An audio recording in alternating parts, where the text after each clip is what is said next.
Bonjour et bienvenue dans ce nouveau décryptage. Aujourd'hui, on s'attaque à un sujet absolument fondamental. Comment muscler notre pensée critique et booster notre créativité.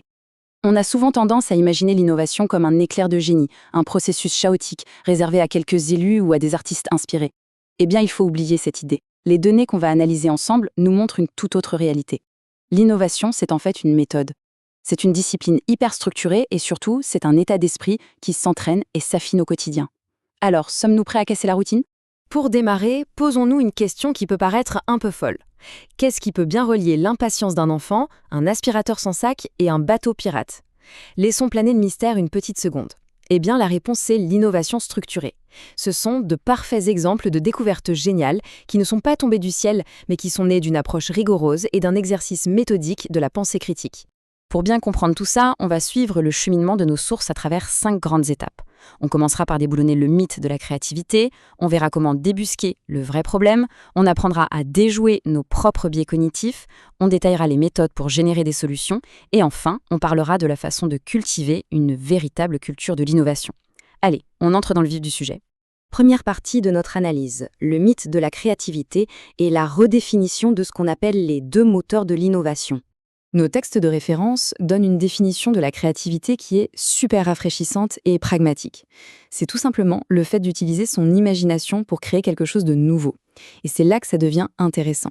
Ça prouve que la créativité n'appartient pas du tout qu'aux artistes. C'est un muscle essentiel qu'il faut mobiliser pour élaborer une stratégie d'entreprise, pour écrire du code informatique ou même juste pour régler un problème logistique au quotidien.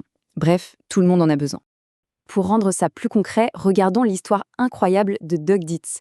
Il concevait des machines IRM pour les hôpitaux. Un jour, il a pris conscience d'une chose terrible en observant le terrain. Ces énormes machines terrifiaient littéralement les jeunes enfants. Qu'a-t-il fait? Il a fait appel à sa créativité pour transformer complètement l'expérience. Il a redécoré la salle froide et bruyante pour en faire une véritable aventure de bateau pirate. Résultat, les enfants n'avaient plus peur, ils s'amusaient. C'est la preuve parfaite qu'en associant un esprit analytique à une profonde empathie, on peut changer la donne. Et pour arriver à un tel résultat d'innovation, il faut absolument maîtriser deux manières de penser bien distinctes. D'un côté, on a la pensée divergente. C'est le moment où l'on explore, où l'on lance toutes les idées possibles sans aucun filtre pour élargir l'horizon au maximum. Mais attention, ça ne suffit pas. Il faut ensuite enclencher la pensée convergente. Là, on fait le tri, on analyse et on affine pour ne garder que les solutions vraiment ciblées et viables. Le truc à retenir ici, c'est qu'il est impossible de faire les deux en même temps. Il faut vraiment alterner entre l'ouverture totale et la sélection rigoureuse. Ce qui nous amène logiquement à notre deuxième partie, découvrir le vrai problème et surtout arrêter de jouer aux devinettes. Cette phrase de Steve Jobs résume parfaitement l'enjeu. Si on définit le problème correctement, on a presque la solution. C'est tellement vrai. Si on se précipite tête baissée dans l'action sans avoir bien posé le diagnostic, on va juste gaspiller de l'énergie, de l'argent et du temps pour un résultat souvent médiocre. En fait, il faut bien comprendre qu'on a un petit défaut de fabrication au niveau biologique. Depuis la nuit des temps, le cerveau humain est câblé pour deviner très vite face au danger en utilisant le strict minimum d'informations. Mais aujourd'hui, face aux défis hyper complexes de notre époque, cet instinct réactif nous trompe. Il faut arrêter de deviner de loin.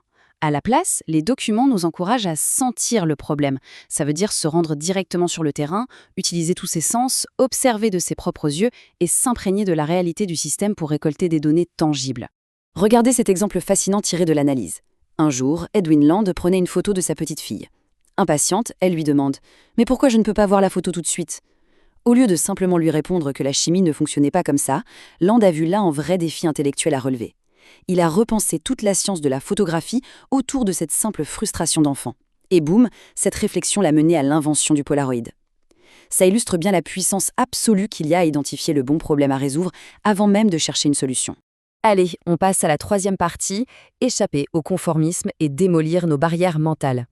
On le sait tous, on est bourré de biais cognitifs qui viennent saboter notre pensée critique au quotidien. Les sources pointent particulièrement du doigt 4 pièges majeurs. Il y a la pensée sélective, qui nous pousse à n'accepter que les informations qui confirment ce qu'on pense déjà. Ensuite, il y a la pensée réactive, quand on se fie à notre instinct biaisé au lieu d'analyser méthodiquement les faits. On trouve aussi la pensée de présomption, qui enferme nos options à cause de vieilles croyances dépassées. Et enfin, le terrible état d'esprit linéaire, qui nous fait croire, à tort, que l'innovation est une route bien droite et bien propre, alors qu'en réalité, c'est un processus super désordonné.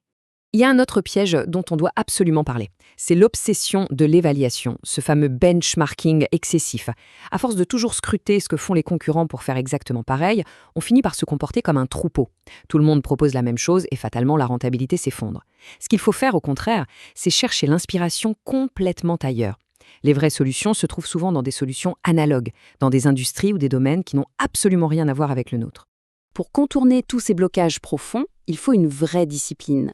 Il faut accepter de mettre son gros ego d'expert de côté pour retrouver ce que Shunryu Suzuki appelle l'esprit du débutant. L'idée, c'est d'avoir l'humilité de regarder des situations très familières comme si c'était la toute première fois qu'on les voyait. En acceptant d'admettre son ignorance, on ouvre grand la porte à des tonnes de nouvelles possibilités. 4e section, les étapes pour générer des solutions. C'est le moment d'être très concret et de passer de la théorie à l'action. Concrètement, comment on génère des solutions solides ? Une méthode super efficace évoquée par nos textes est la technique des 5 pourquoi. C'est tout bête, mais c'est d'une redoutable efficacité. Face à un problème ou un échec, au lieu de s'attaquer aux symptômes évidents de surface, on demande pourquoi. Et on le demande de manière successive, généralement 5 fois de suite, en descendant à chaque fois d'un cran. C'est comme peler un oignon. On finit par atteindre la véritable cause profonde, la racine structurelle qui cause le dysfonctionnement.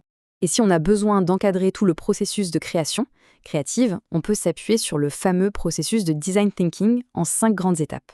Et attention, ce n'est pas un parcours en ligne droite rigide, c'est plutôt une boucle répétitive. On commence toujours par l'empathie, pour vraiment comprendre ceux qui vont utiliser la solution. Ensuite, on définit clairement le problème, on lance les idées, puis on construit rapidement un prototype un peu brut pour matérialiser l'idée à moindre coût. Et enfin, on teste sur le terrain pour recueillir de vrais retours. Alors ce chiffre qui s'affiche, 5126, il est tout simplement incroyable. C'était très exactement le nombre de prototypes défaillants que l'inventeur James Dyson a dû construire, un par un, avant de réussir à lancer avec succès son fameux aspirateur sans sac. 5126 échecs. Ça nous rappelle une loi absolue de l'innovation. La quantité mène inévitablement à la qualité. Chaque échec n'est pas une défaite humiliante, c'est un point de données indispensable, une marche de plus vers la solution finale. Ce qui nous amène tout droit au concept du raisonnement à partir des principes premiers. En gros, on arrête totalement de s'appuyer sur le statu quo et on remet en question les règles invisibles d'une industrie. L'objectif, c'est de déconstruire un problème jusqu'à ses vérités physiques et mathématiques les plus absolues, puis de reconstruire une solution entièrement à partir de zéro. C'est exactement cette méthode radicale qui a permis de réinventer la fabrication des fusées aérospatiales en réduisant les coûts d'une manière qu'on croyait impossible. Et enfin, nous arrivons à notre 5e et dernière partie, diriger une culture de l'innovation et cultiver des écosystèmes pour le succès. Car oui, la pensée critique et l'innovation ne vivent pas dans le vide, elles ont besoin d'un bon environnement pour éclore. Face aux changements rapides de notre époque, les sources recommandent d'adopter l'attitude du leader coach. On oublie le manager de la vieille école qui micromanage tout. Le vrai rôle du leader moderne, c'est d'être un guide qui fait grandir son équipe. Il co-crée les stratégies en écoutant tout le monde et il sait jongler entre les moments de concentration pure en solo et les riches débats de groupe. Son grand atout, c'est de réussir à gérer les désaccords et les conflits constructifs avec élégance.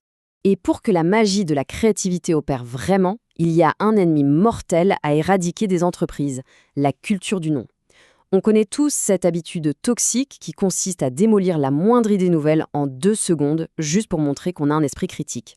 À l'opposé, les équipes qui gagnent instaurent une vraie sécurité psychologique. C'est un climat de confiance totale où l'on a le droit à l'erreur. Un environnement où proposer une idée bancale ou carrément mauvaise n'est pas source de moquerie, mais est au contraire valorisé comme un tremplin nécessaire vers une grande découverte. Pour illustrer l'importance de ce climat bienveillant, voici une petite anecdote géniale tirée de nos documents. La célébrissime campagne publicitaire de Snickers, avec le slogan « T'es pas toi quand t'as faim », eh bien, elle est née d'une simple ligne jetée, presque par hasard, dans un brouillon qui avait été jugé très très mauvais au départ. C'est la preuve ultime qu'il faut faire de la place pour des concepts maladroits. C'est très souvent là, au milieu des idées imparfaites, que se cache l'étincelle qui va débloquer toute la pensée collective.